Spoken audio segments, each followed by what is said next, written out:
concur that what is happening in Palestine is genocide.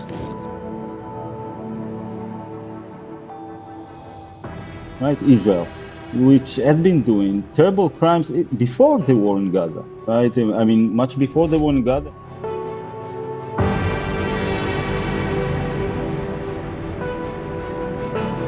But very often, more often than not, it's simply, a way of silencing people, in my view, call them anti-Semite because they criticize Israel.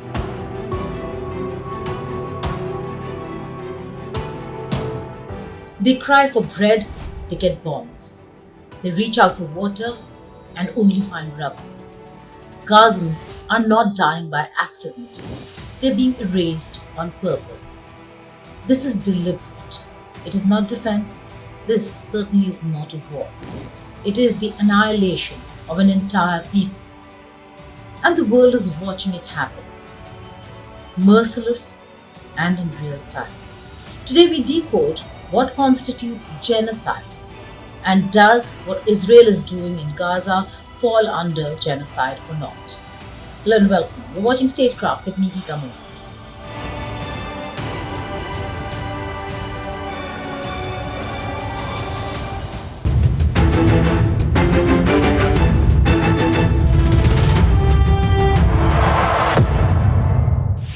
From hospitals reduced to ash to children buried under rubble, to starving families being chased by drones, what Israel has been doing in Gaza since October 2023 has crossed every legal and moral threshold.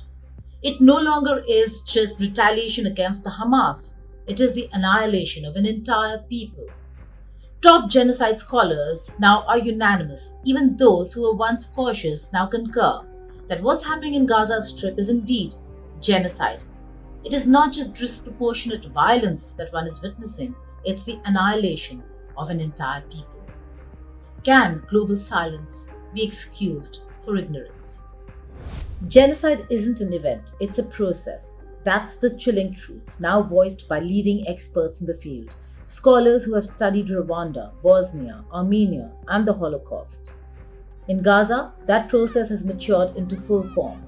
The mass killing of civilians, the starvation of an entire population, demolition of homes, hospitals, schools, mosques, and cultural centers, the dehumanizing rhetoric, the generational trauma, it's all there, the hallmarks, the patterns, the intent.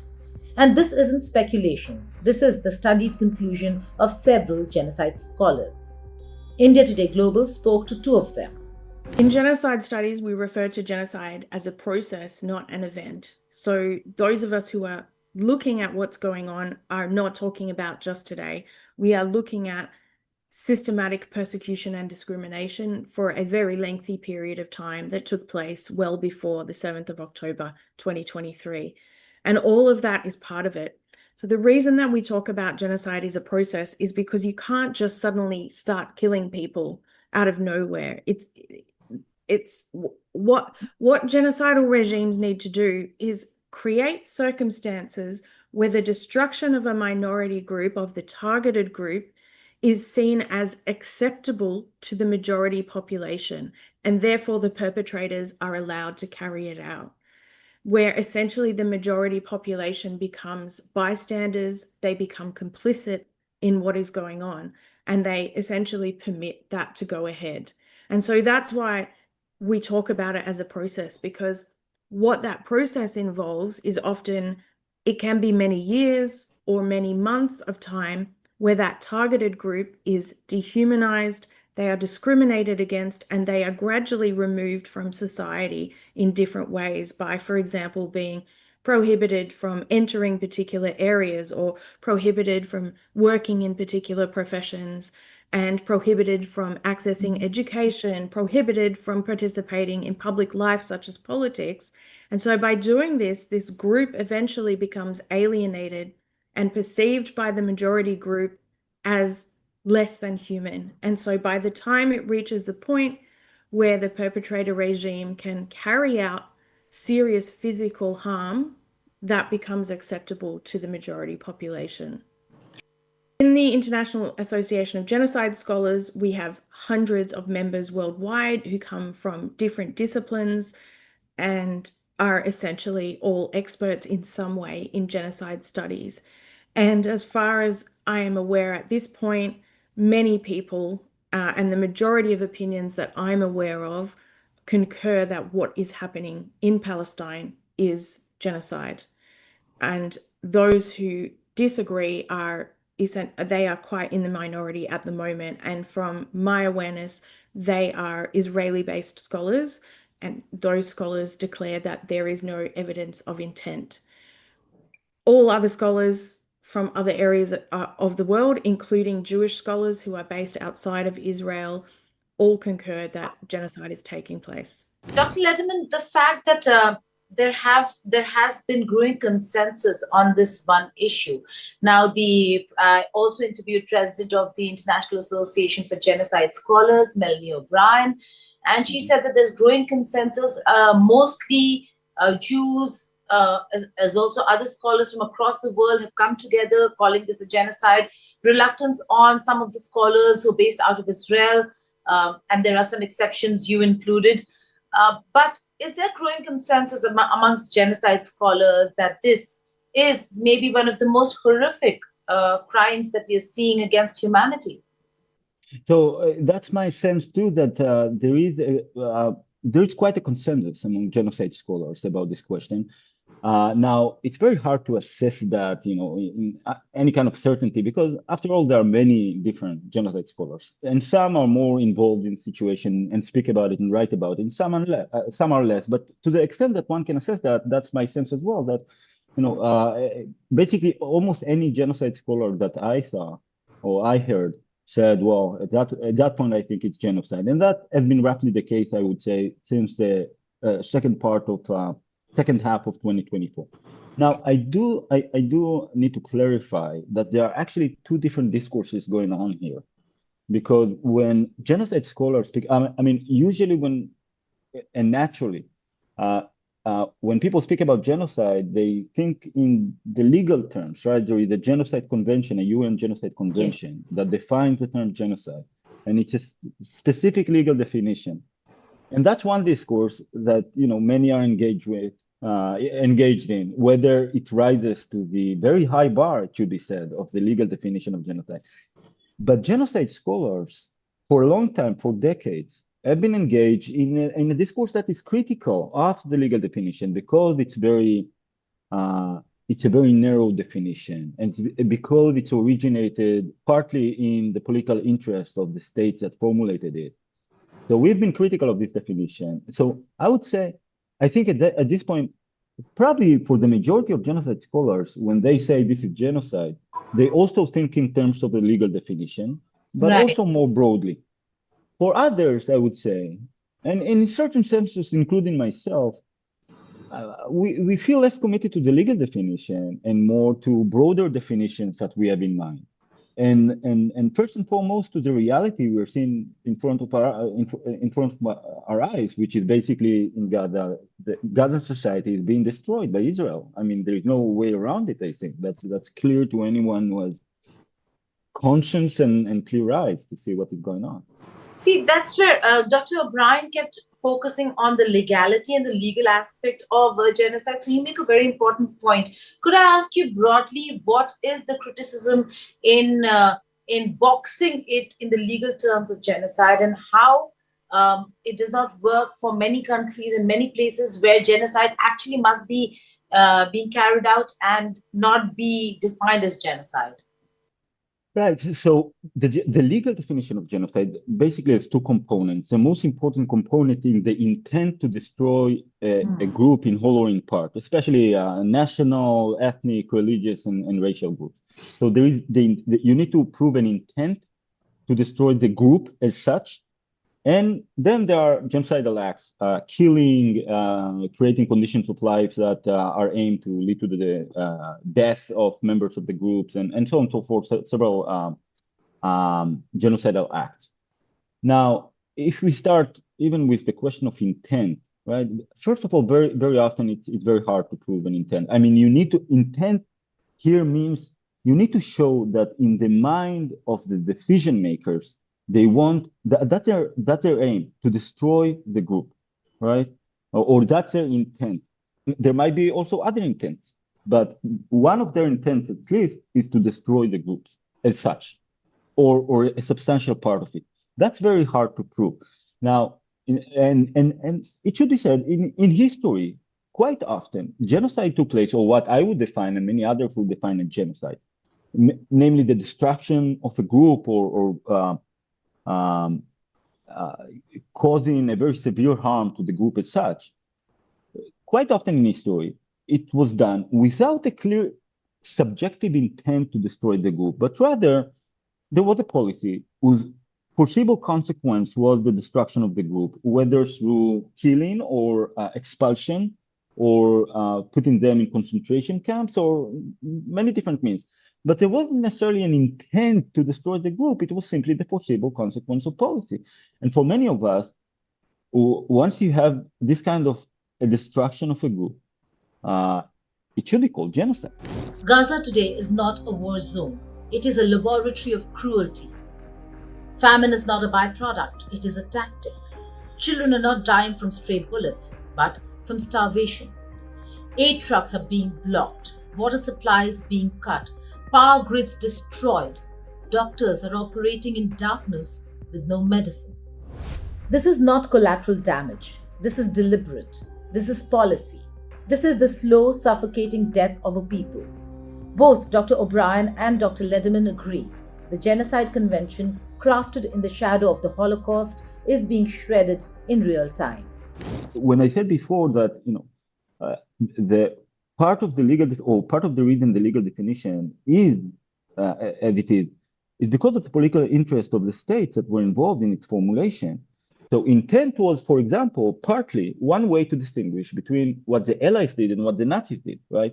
The Allies killed hundreds of thousands of people, right, in the bombings, nuclear bombings of Japan, or incinerating entire cities in Germany, and or what Britain did in India, for that matter, right? But not out of an intent to destroy the group.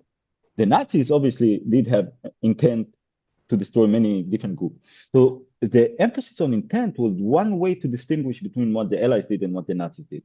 And there are other aspects there. So, for example, the issue of cultural genocide. For Raphael Lemkin, the Jewish Polish jurist who coined the term genocide, for him, the destruction of a group's culture, its cultural institutions, sites, its institutions of education, so on, its use of the language, that was a prominent way of destroying a group. And he wanted this part of cultural destruction to be in the definition, but that was removed partly because different states were worried that they would be accused of genocide. For example, again, what Britain did in India, what the US did to the Native Americans or to the African Americans, what the French did in Algeria, and so on, so forth. So political interests were part of it, and this is one reason. So in other words, it was intentional that the legal definition would be so narrow that very often you would be able to determine genocide only in retrospect. Paradoxically, we have a situation where the legal definition or the convention actually serves to block us from preventing genocide when they actually take place, like in the case, for example, in the case of Israel and Gaza, right? Because on the one hand, we are seeing the destruction of Gaza and Gazan society. And on the other hand, there's still a debate whether there is an intent to destroy the group or not, and it's going to be determined by the ICJ, the International Court at The Hague, Court of Justice at The Hague.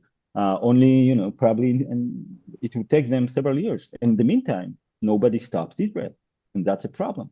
And it's a problem that is inherent. Isn't it ironical that the Genocide Convention came about after the Holocaust? Israel's creation in many ways was because of the persecution of the Jews. And today, the very same nation, Israel, is meting out the same kind of treatment to the Palestinians. Honestly, what we have today is incredibly tragic. And I think that where we have, yes, the Genocide Convention came about in part as a result of the Holocaust. And in fact, the definition of genocide and the Genocide Convention itself was a creation of a Polish Jewish legal expert Raphael Lemkin, who himself lost family in the Holocaust. And I think one of the important things to remember is that the Jewish people have a fear, an existential fear that someone will destroy their people. And the reason that they have that fear is because it happened to them. And it happened to them in the lifetime of people that are still alive today. So this is not something that is completely coming out of nowhere. This is something based on an experience that happened to their people, where there was the destruction of 6 million of their people. And so their fear is grounded in what happened to the Holocaust. And unfortunately, we can never undo the Holocaust. And therefore, we can never take away that fear that exists because of that. I think it's important to remember that. But while we are balancing the fact that, of course, even if Israel had a right to self-defense against an armed attack from a non-state group, in this case Hamas and other potential terrorist groups, that there is certainly no justification for the commission of genocide. And I feel that what we have here is an incredibly tragic situation of a people who are overcome with fear, which is resulting in horrific crimes being committed against another people. And unfortunately, in history, we have seen this too often, where victims become perpetrators, become victims, and so on in cyclical violence over times, even hundreds of years. So it is overall just incredibly tragic circumstances. The legal definition of genocide demands proof of intent, yet when that intent is broadcast on television and carried out on ground, the legal system still stalls. Why? Because the framework was never built to protect the colonized. It was defined and built by the victors. It exempts the powerful and shields allies. International Court of Justice is hearing a case brought by South Africa, but that process will take years. And even then, no state has been sanctioned, no leader arrested, no arms embargo enforced. Why? Because the United States of America vetoes every attempt. Because the UK and Europe equivocate. Because India and others turn away. The so-called liberal democracies, custodians of human rights, have become accomplices. Time and again, whenever allegations of genocide are brought against Israel, it labels those accusations as being anti-Semitic. Legitimate human rights concerns are drowned in accusations of anti-Semitism. This is a deliberate tactic to silence dissent, to shut down inquiry, and to protect a state from accountability. Dr. Lederman, himself an Israeli Jew, has felt this weaponization firsthand. He says clearly, one can be Jewish and condemn genocide. In fact, it is a moral imperative. Anti-Semitism is real and dangerous, but invoking it to excuse state violence cheapens its meaning and dishonors its victims. I think we need to distinguish very sharply between criticism, whatever harsh criticism of Israel, and anti-Semitism. Anti-Semitism is about certain prejudices, stereotypes, generalization, demonization of Jews, right? And what we are seeing here, and on many other occasions in the past, is simply a critique of a sovereign state, right? Israel, which had been doing terrible crimes before the war in Gaza, right? I mean, much before the war in Gaza, we had been conducting deadly military operations in Gaza. Before that, the military occupation of the occupied Palestinian territories is a crime in itself. The settlements are a war crime. So I think it's absolutely possible to criticize Israel very harshly, as one should do, without that having to do even remotely with anti-Semitism. Have you faced such criticism after your statements on genocide? Have you also faced such criticism? So me being an Israeli Jew, it's harder to criticize me as anti-Semite, right? So you might find on social media things like that, right? This is he's a auto anti-Semite, right? He hates himself basically, but it's more difficult to take it seriously when it's an Israeli Jew. There is a certain privilege in the sense of what kind of accusations can be mounted against you when you are an Israeli Jew. So I never took it seriously, this kind of accusations, and so far it has not been very common to call me that.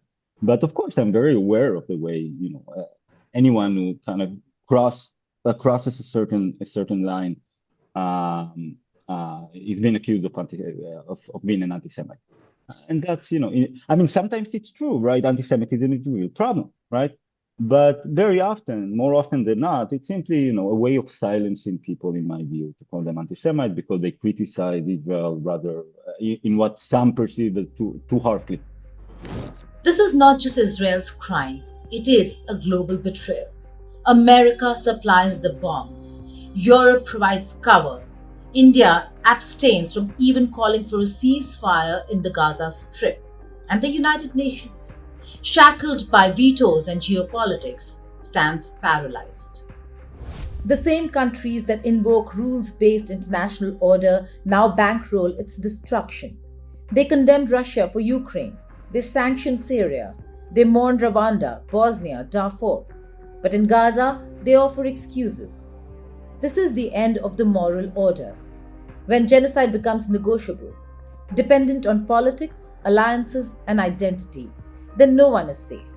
Not Palestinians, not Rohingya, not Uyghurs, not Jews, not anyone. Dr. O'Brien and Dr. Lederman say it plainly.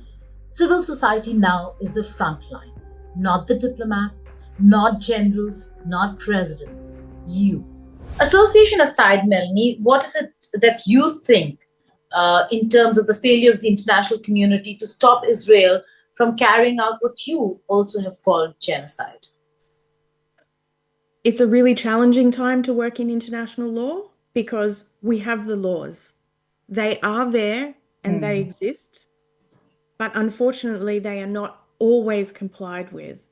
So many times they are, and I'm certainly still a very strong advocate for the international legal system that we have, but what we need to see is the implementation of that system. And it has been slow in this case, and it has also been piecemeal, where we have seen different actions taken by different states, such as, for example, the implementation of sanctions against Israeli leaders by different countries at different times.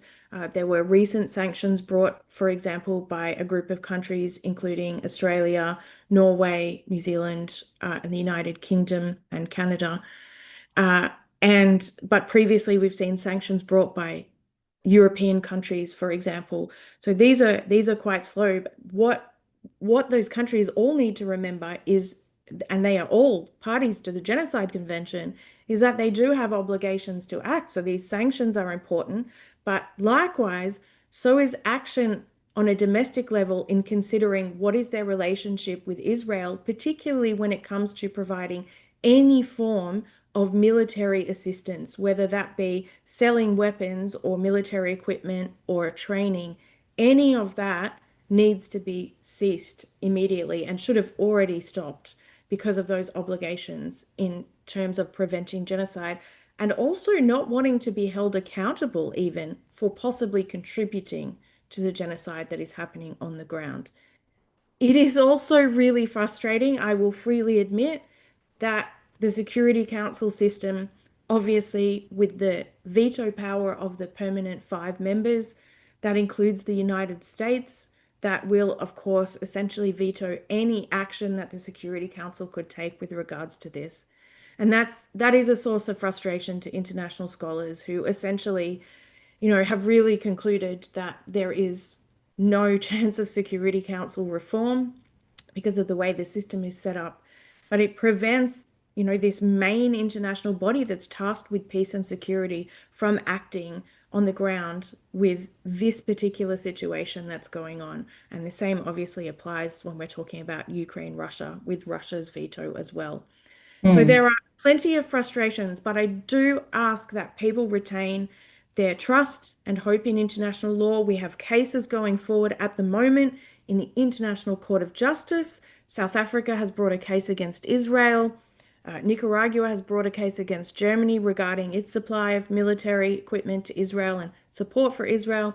We also have arrest warrants that the International Criminal Court has issued against Benjamin Netanyahu and the former defense minister of Israel, Yoav Gallant. So those arrest warrants are sitting there waiting for state parties of the International Criminal Court to implement those, to arrest those people and surrender them to the court. So there are still mechanisms that are functioning. Are you disappointed in the international community, world leaders, and the ineffectiveness of the United Nations Security Council? I mean, yes, absolutely. And at the same time, it's not surprising, right? I mean, we have, again, as the genocide scholars, we have known for a long time that at least when it comes to important allies of members of the Security Council, and especially the US, you're going to see immunity and support for the crimes that those allies are committing. And it might be Saudi Arabia in what it did in Yemen, and it might be Israel in what it has been doing to Palestinians, right? So on the one hand, yes, of course it's disappointing, and I should be honest. One of the mistakes I made in my analysis of the war is that I thought that at some point President Biden would simply stop Israel because you can't support that the kind of atrocity Israel was committing. And it turned out that no, Biden simply kept supporting Israel and allowed it to do what it did.